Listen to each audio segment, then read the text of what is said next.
Assalamualaikum warahmatullahi wabarakatuh. Saya sedang bersama dengan guru kita, sahabat kami, senior saya di Al-Azhar Kairo Mesir, Al-Mukarram Tengku Ustadz Damanhur Abbas. Jangan lupa ikuti kajian beliau. Yang tidak bisa, jangan ketinggalan ikuti kajian online beliau di channel Ustadz Damanhur Abbas Official. Subscribe, like, and comment. Assalamualaikum warahmatullahi wabarakatuh. Alhamdulillahilladzi ahyana ba'dama amatana wa ilaihin nusyur. Asyhadu an la ilaha illallah lahu da'watul haqq. Harisun 'alaiha wa aujaba tabshiri biha wal takum minkum ummatun yad'una ila al-khair wa ya'muruna bil ma'ruf wa yanhauna 'anil munkar wa ulaika humul muflihun. وأشهد أن محمدًا عبده ورسوله بلغ الرسالة وأدى الأمانة ونصح الأمة وكشف الغمة حتى آتانا اليقين ليلها كنهارها لا يزيغ عنها إلا هالك. اللهم صل على هذا النبي الكريم محمد وعلى آله وأصحابه أجمعين وأحيينا اللهم على سنته وأمتنا على ملته واحشرنا مع زمرته مع الذين أنعمت عليهم من النبيين والصديقين والشهداء والصالحين وحسن أولئك رفيقا. رب اشرح لي صدري ويسر لي أمري واحلل عقدة من لساني يفقهوا قولي. أما بعد. Para asatiz yang saya muliakan, ayah bunda yang saya cintai, Bapak Ibu jemaah yang dirahmati Allah, marilah pertama-tama dan senantiasa kita memanjatkan puji dan syukur kita kepada Allah yang telah memberikan nikmat iman kepada kita sehingga kita dapat melangkahkan kaki kita untuk melaksanakan salat subuh berjamaah. Salawat dan salam mari sama-sama kita panjatkan kepada junjungan kita Nabi besar Muhammad sallallahu alaihi wasallam yang telah memberikan pencerahan kepada kita sehingga kita tahu bagaimana melaksanakan salat subuh sesuai dengan panduan yang diajarkan oleh baginda Rasulullah sallallahu alaihi wasallam. Kalaulah seandainya Rasulullah tidak pernah diutus kepada kita, maka kita tidak tahu apa yang harus kita lakukan saat kita terkejut dari bangun tidur.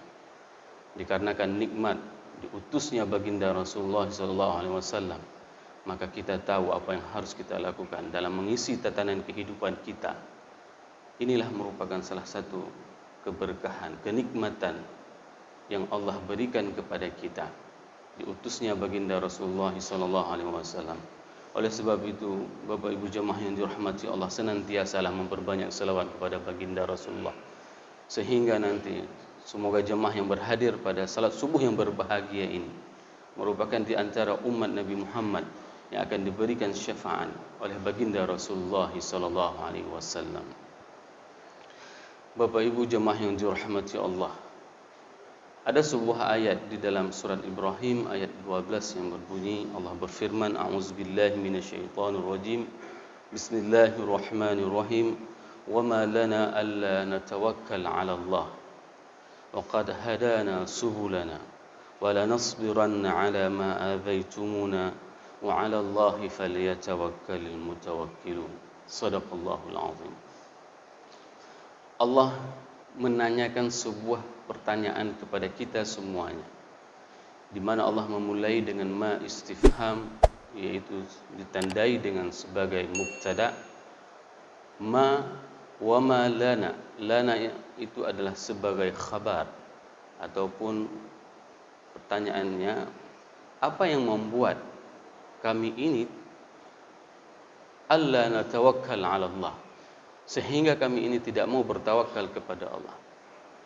Ini adalah sebuah pertanyaan, sebuah ungkapan dan sebuah pengakuan yang sangat tulus dari para orang-orang mukmin pada saat Allah telah memberikan petunjuk kepada mereka.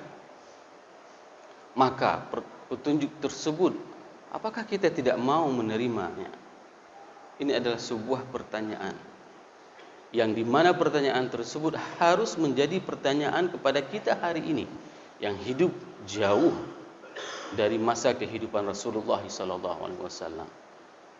Pertanyaannya, kenapa kita tidak mau bertawakal kepada Allah.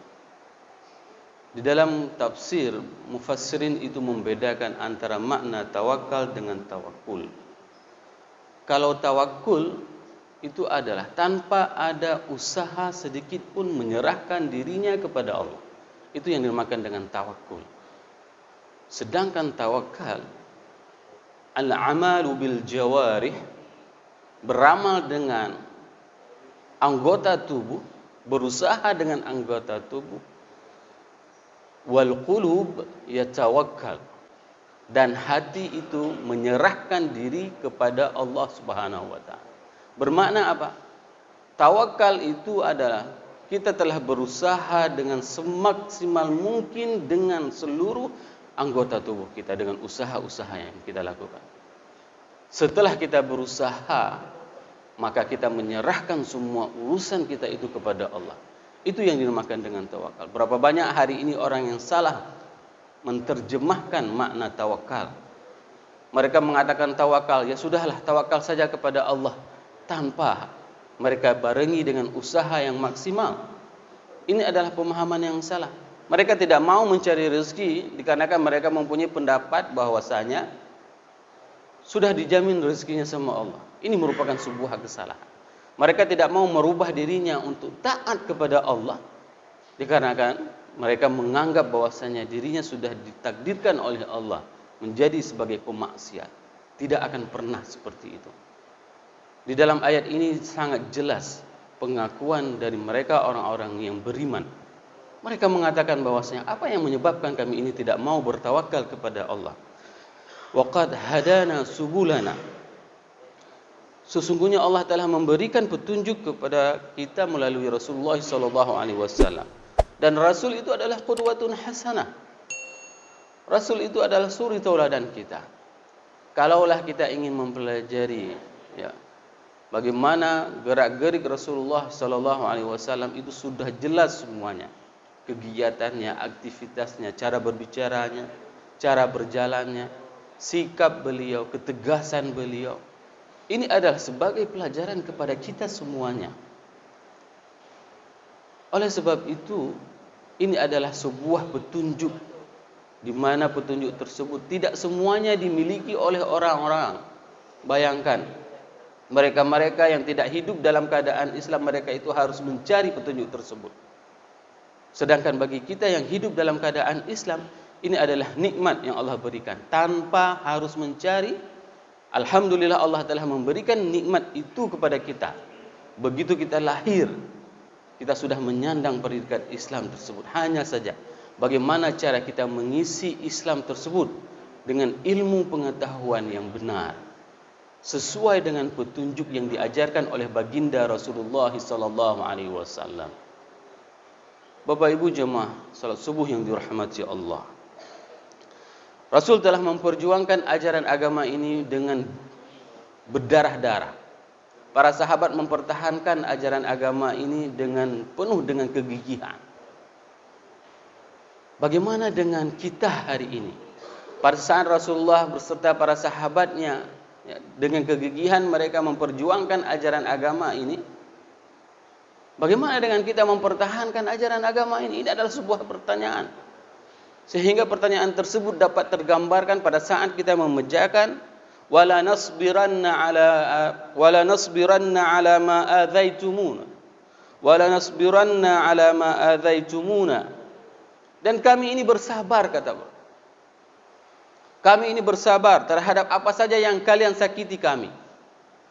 Cobalah lihat bagaimana kesabaran para sahabat tersebut dalam mempertahankan ajaran agama ini. Mereka diboikot.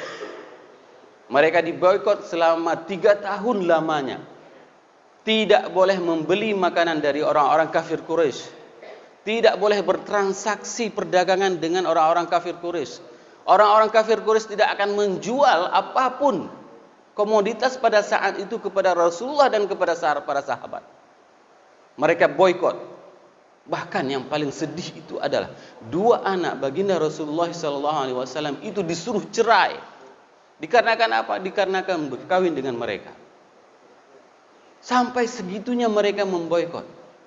Aceh itu hanya pernah mengalami Mogok itu hanya bulanan. Dan pada saat itu orang-orang sudah merasa susah, sudah merasa sangat luar biasa pada saat terjadi mogok. Tapi ini coba bayangkan, Rasulullah itu diboikot dalam segala aspek tatanan kehidupan di Mekah pada saat itu. Bukan 1 hari dan bukan 2 bulan, akan tetapi 3 tahun lamanya pemboikotan tersebut oleh orang-orang kafir Quraisy. Ada di antara para sahabat tersebut yang mereka ayah dan ibunya itu disiksa, disakiti di depan mata mereka. Ammar bin Yasir itu disiksa ayah dan bundanya di depan matanya sehingga meninggal dunia. Jabir bin Abdullah itu disakiti ayahnya, Abdullah bin Haram. Itu adalah ayah Jabir bin Abdullah. Abdullah bin Haram itu disakiti. Bagaimana disakiti? Dimutilasi. Hidungnya dipotong, kupingnya dipotong, matanya dicongkel, mulutnya dirobek. Itu ayah Jabir bin Abdullah. Ayah siapa yang rela, yang sanggup melihatnya di antara kita apabila kita melihat orang tua kita dibuat seperti itu oleh orang lain? Ini yang dirasakan oleh para sahabat. Mereka disakiti seperti itu.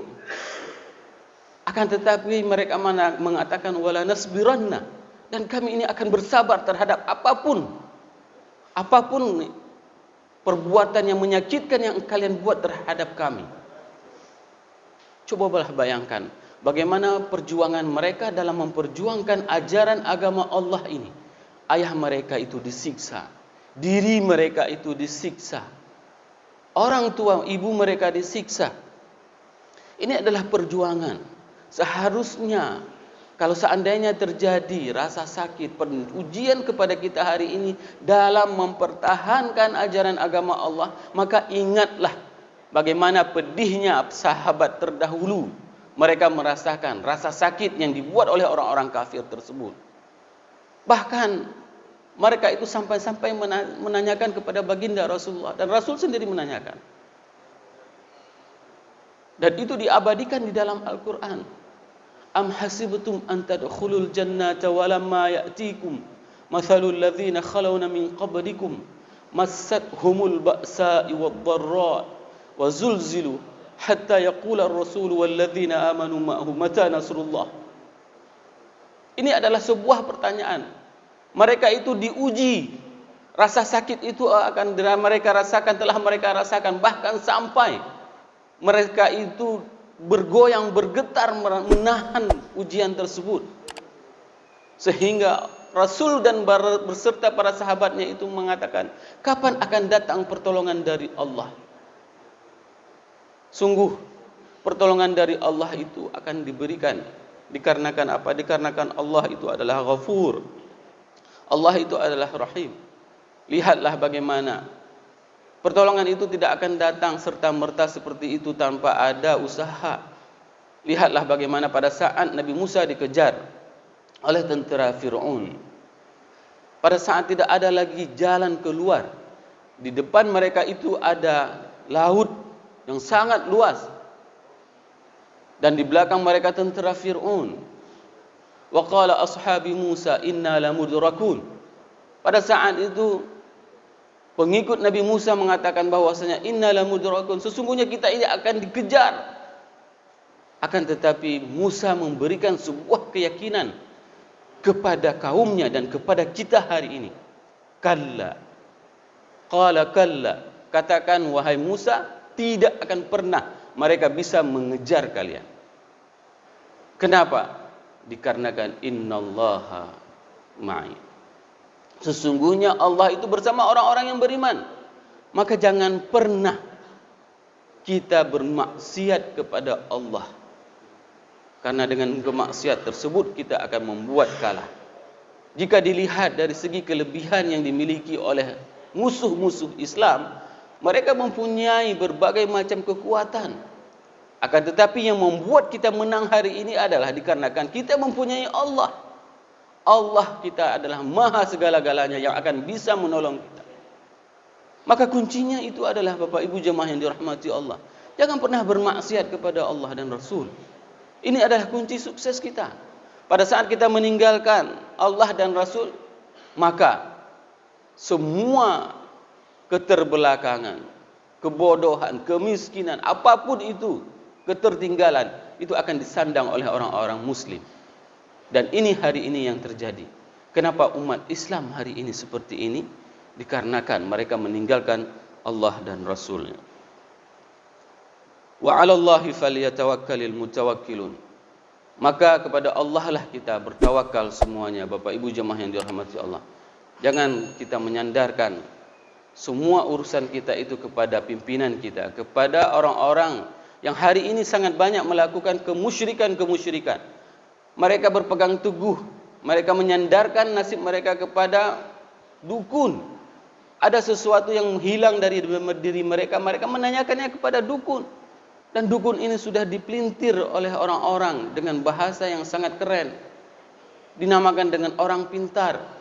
Padahal mereka itu sudah dikatakan dukun.